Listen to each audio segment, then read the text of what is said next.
News చూస్తున్నారు. Iran Israel మధ్య ఉద్రిక్తతలు పెరుగుతున్నాయి. పరస్పరం దాడులతో పశ్చిమాసియాలో టెన్షన్ వాతావరణం నెలకొంది. ఇజ్రాయెల్ పై ప్రతీకార దాడి తప్పదంటోంది ఇరాన్. ఈ నేపథ్యంలో అక్కడ ఎటువంటి పరిస్థితి ఉంది అనేది చాలా ఉత్కంఠగా మారింది. ఇజ్రాయెల్ న్యూక్లియర్ స్థావరాలపై దాడి చేస్తామని వార్నింగ్ ఇచ్చింది. ఇన్ఫాక్ట్ ఇజ్రాయెల్కి సంబంధించిన న్యూక్లియర్ స్థావరాలపై దాడి చేస్తామంటూ కూడా వార్నింగ్ ఇచ్చిన పరిస్థితి. గురువారం ఇరాన్పై దాడి చేస్తుంది ఇజ్రాయెల్. అయితే ఇస్ఫాన్ న్యూక్లియర్ ప్లాంట్ టార్గెట్గా ఇజ్రాయెల్ దాడి చేస్తున్నట్టుగా తెలుస్తోంది. ఇజ్రాయెల్ దాడిలో ఇరాన్ రక్షణ శాఖ అత్యవసర సమావేశమైంది. అంటే ఇజ్రాయెల్ దాడి నేపథ్యంలో ఇరాన్ రక్షణ శాఖ ఇక్కడ అత్యవసర సమావేశమైంది. న్యూక్లియర్ ప్లాంట్స్ సురక్షితంగా ఉన్నాయంది ఇరాన్. న్యూక్లియర్ ప్లాంట్స్ దగ్గర రక్షణ పెంచింది ఇరాన్ నుంచి అన్ని రకాల విమానాలు రద్దయిన పరిస్థితి. అంటే ఇరాన్కి వచ్చిపోయే ఫ్లైట్స్కి సంబంధించి వాటిని క్యాన్సిల్ చేసుకున్న ఆయా దేశాలకు సంబంధించి ప్రస్తుత పరిస్థితుల నేపథ్యంలో ఇజ్రాయెల్పై తిరిగి దాడి తప్పదని ఇరాన్ హెచ్చరించింది. అవును, ఇజ్రాయెల్పై తిరిగి దాడి తప్పదని ఇజ్రాయెల్పై తిరిగి దాడి తప్పదంటూ కూడా ఇరాన్ హెచ్చరించిన నేపథ్యం. ఏప్రిల్ 1న సిరియా రాజధాని డెమస్కస్లోని ఇరాన్ ఎంబసీపై ఇజ్రాయెల్ దాడి చేసింది. అక్కడి నుంచే మొదలైంది టెన్షన్.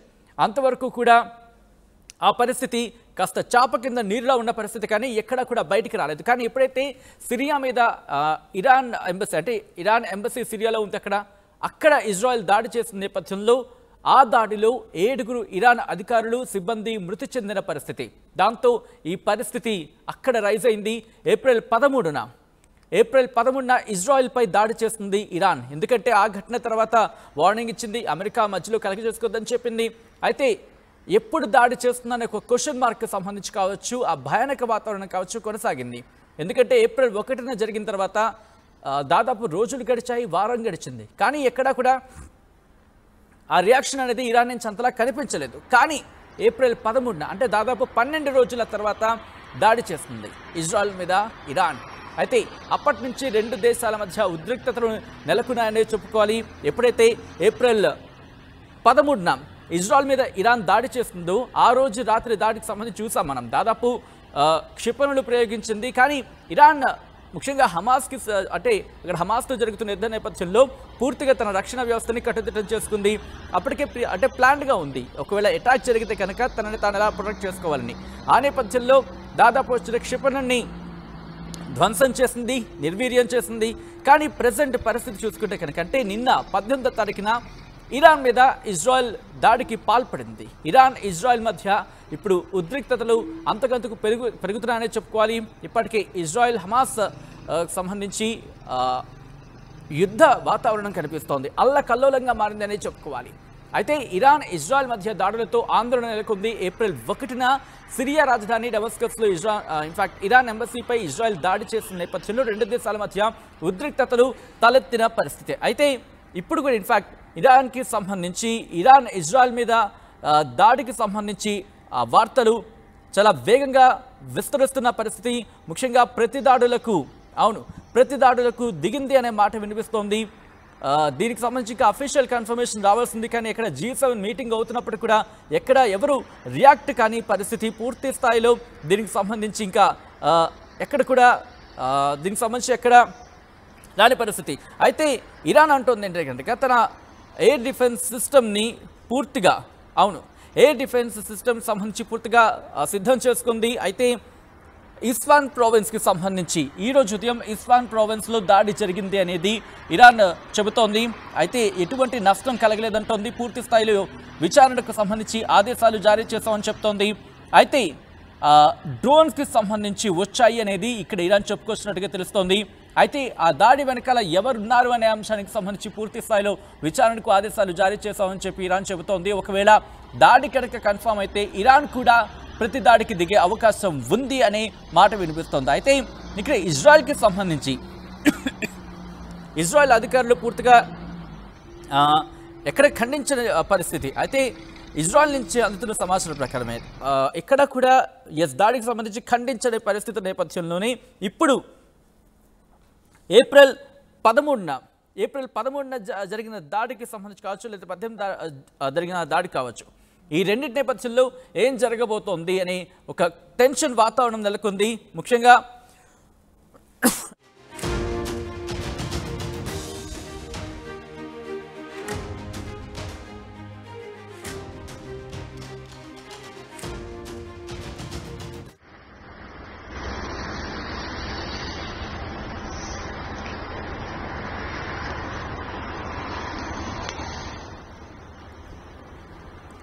రైట్, అది ఆ విజువల్స్ మీరు చూస్తున్నారు. ముఖ్యంగా ఇరాన్పై ఇజ్రాయెల్ దాడులు దిగిన విజువల్స్ మీరు చూస్తున్నారు.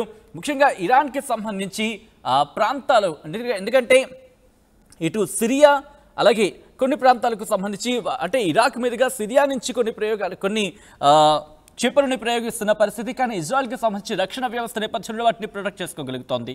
అయితే కొద్ది రోజుల క్రితం మనం విన్నాం, ఇటు గాజాకి సంబంధించి ముఖ్యంగా ఉత్తర గాజా వైపు సైనిక విన్యాసాలు చేస్తోంది అనే అంశానికి సంబంధించి వార్తలు చక్కర్లు కొట్టాయి. ఈ నేపథ్యంలో ఇజ్రాయెల్ కూడా తన స్థావరాలకు సంబంధించి, తన పరిధిలో సైనిక విన్యాసాలకు సంబంధించి అక్కడ వాటిని యాక్టివేట్ చేసింది, వాటికి సంసిద్ధమైందనే మాట వినిపించింది. అయితే ఇదే ఇక్కడ నుంచే మళ్ళీ ఇజ్రాయెల్ దీనికి సంబంధించి దాడికి దిగచ్చు, ప్రతి దాడికి దిగచ్చు అని మాట వినిపిస్తున్న తరుణంలో ఇజ్రాయెల్కు ఇరాన్ వార్నింగ్ ఇచ్చిందా అంటే కనుక దాదాపు అవుననే సమాధానం వినిపిస్తోంది. ఇప్పుడు కనుక ఇజ్రాయెల్కి సంబంధించి ఈ దాడి కన్ఫామ్ అయితే ఏం జరగబోతోంది? ఈరోజు రాత్రి చాలా కీలకమనే చెప్పుకోవాలి. ఎందుకంటే రాత్రిపూట దాడులు చాలా వేగంగా జరుగుతున్నాయని చెప్పుకోవచ్చు. ముఖ్యంగా అటు యుక్రెయిన్ రష్యాకి సంబంధించి మీరు గమనించినా కూడా రాత్రిపూటే దాడులు భీకరంగా జరుగుతున్న పరిస్థితి మనం చూసాం యుక్రెయిన్ రష్యా యుద్ధంలో. ఇప్పుడు కూడా ఇరాన్కి అలాగే ఇటు ఇజ్రాయెల్కి మధ్య జరుగుతున్న యుద్ధంలో రాత్రిపూట దాడులు చాలా తీవ్రతరం అవుతున్నాయి. ఈ నేపథ్యంలో ఏం జరగబోతుందనే ఒక ఉత్కంఠ మాత్రం కొనసాగుతోంది. టెహ్రాన్ మాత్రం సంసిద్ధంగా ఉన్నా మేము, ఒకవేళ ఇజ్రాయెల్ కనుక దాడికి దిగిందని చెప్పి కన్ఫర్మేషన్ వస్తే కనుక అప్పుడుంటది అన్నట్టుగా వ్యాఖ్యలు చేస్తున్న పరిస్థితి. అయితే పూర్తి స్థాయిలో ఇన్వెస్టిగేషన్ చేస్తున్నాం, ఇజ్రాయెల్ కనుక ఈ దాడి వెనకాల ఉందని తెలిస్తే కనుక వదిలేది లేదని చెప్పి చెప్తున్న పరిస్థితి. అయితే యుఎన్ సెక్రటరీ జనరల్ కూడా స్పందించారు. మిడిల్ ఈస్ట్లో తలెత్తుతున్న ఈ పరిస్థితులకు సంబంధించి మీరు కాస్త వీటిని, ఆ ఉద్రిక్త పరిస్థితిని తగ్గించాలి, మీరు డీఎస్కలేషన్ అంటే ఈ పరిస్థితులు అంటే ఈ యుద్ధ వాతావరణం నుంచి మీరు ఉపక్రమించాలి అంటూ కూడా చెప్తున్న పరిస్థితి. సో ఏం జరగబోతుందనే ఉత్కంఠ మాత్రం కొనసాగుతుంది. ఎందుకంటే గాజాలో ఇప్పటికే మృతుల సంఖ్య 34,000 దాటిన పరిస్థితి. హమాస్ కూడా రియాక్ట్ అవుతోంది, హమాస్ కూడా దాడి మీద రియాక్ట్ అవుతోంది. సో ఏం జరగబోతుంది? ఎందుకంటే అక్కడ హమాస్ ముఖ్యంగా హౌతీ రెబల్స్ కూడా సపోర్ట్ చేస్తున్న పరిస్థితి. దాంతోపాటు సిరియా నుంచి కావచ్చు, లేకపోతే ఇరాక్లోని కొన్ని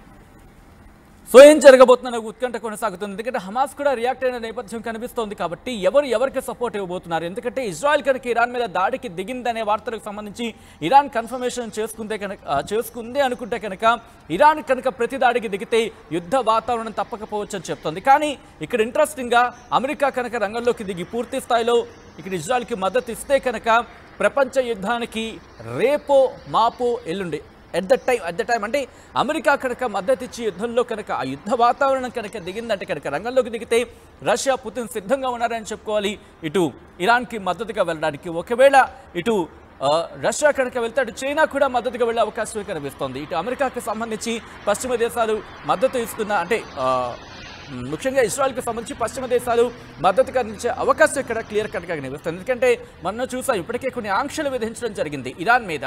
ఒకవేళ ఈ పరిస్థితి కనుక ఇంకా మించితే, ఇంకా కనుక ఉధృతమైతే కనుక మరిన్ని శాంక్షన్స్ విధించే అవకాశం కనిపిస్తుంది. కానీ ఎవరికి విధిస్తారు? ఇప్పటికీ ఇరాన్ మీద ఆంక్షలు ఉండే పక్షంలో ఒకవేళ ఇజ్రాయెల్ కనుక దాడి చేస్తుందని చెప్పి పూర్తి స్థాయిలో, ఎందుకంటే ఎక్కడ కూడా అఫీషియల్ కన్ఫర్మేషన్ అనేది ఇటు ఇరాన్ కూడా ఇవ్వని పరిస్థితి మనం చూస్తున్నాం దాదాపుగా. అయితే విచారణ జరిగి ఇజ్రాయెల్ చేస్తుందని చెప్పి కన్ఫర్మేషన్ వచ్చే నేపథ్యంలో ఏం జరగబోతోంది?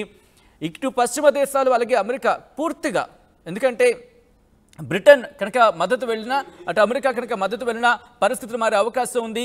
ఇక్కడ రష్యా చైనా రంగంలోకి దిగితే కనుక మూడో ప్రపంచ యుద్ధం తప్పకపోవచ్చన్న మాట వినిపిస్తున్న నేపథ్యంలో ఇప్పటికే ఐక్యరాజ్య సమితి మాట్లాడే ప్రయత్నం చేస్తుంది. G7 మీటింగ్ అవుతోంది. ఆ మీటింగ్లో కూడా ఈ అంశాన్ని ప్రస్తావించినప్పుడు ఇంకా ఈ మీటింగ్ జరుగుతున్నప్పుడు ఈ డెవలప్మెంట్ చోటు చేస్తుంది కాబట్టి మాకు పూర్తి స్థాయి ఇంకా సమాచారం రావాలి, అప్పుడు మేము పూర్తిగా రియాక్ట్ అవుతాం. కానీ ఏదేమైనప్పటికీ ఈ పరిస్థితి మాత్రం సర్దుమణగాలి, ఇరు దేశాలు కూడా సంయమనం పాటించాలంటూ కూడా ఐక్యరాజ్య సమితి చెప్తున్న నేపథ్యంలో ఏం జరుగుతుందనే ఉత్కంఠ మాత్రం ఇక్కడ కొనసాగుతోంది.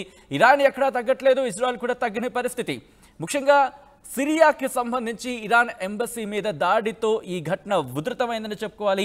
ఏప్రిల్ 1, 13, 18, 19 ఏం జరగబోతుంది, తర్వాత ఏం జరగబోతుందనే ఒక టెన్షన్ వాతావరణం నెలకొంది. ముఖ్యంగా పశ్చిమ దేశాలకు సంబంధించి ఇప్పటికే ఈ యుద్ధ వాతావరణంతో ప్రపంచ మార్కెట్లే కుదేలైపోతున్న పరిస్థితి. ఆయిల్ ప్రైసెస్ కావచ్చు, ముఖ్యంగా గోల్డ్ ప్రైసెస్ పెరుగుతున్న పరిస్థితి, అంటే బంగారం ధరలు కూడా పెరుగుతున్నాయి. మార్కెట్లు అయితే కుదేలైపోతున్నాయి. ఏ రోజు ఎలా ఉంటుందో తెలియని పరిస్థితి. ప్రపంచ మార్కెట్నే శాసిస్తుందని చెప్పుకోవాలి ఈ యుద్ధం. ఎందుకంటే రష్యా యుక్రెయిన్ వార్తోనే పరిస్థితులు మారిపోయాయి. ఎందుకంటే పశ్చిమ దేశాలకు అప్పుడు ఎఫెక్ట్ పడింది, ముఖ్యంగా అప్పుడు గ్యాస్ సరఫరాకు సంబంధించి. ఎందుకంటే చలికాలంలో రష్యా నుంచి గ్యాస్ సరఫరా నిలిచిపోవడంతో అష్ట కష్టాలు పడ్డారనే చెప్పుకోవాలి పశ్చిమ దేశాలకు సంబంధించి. ఎందుకంటే గ్యాస్ సరఫరా నిలిచిపోవడంతో చలికాలం వచ్చిన సందర్భంలో వాళ్ళకు సంబంధించి ఎందుకంటే వాటిని వేడి చేసుకోవాలి ఇళ్లను, అటువంటి ఇబ్బందులు, దాంతోపాటు ఇంకా ఇలా రకరకాల ఇబ్బందులు.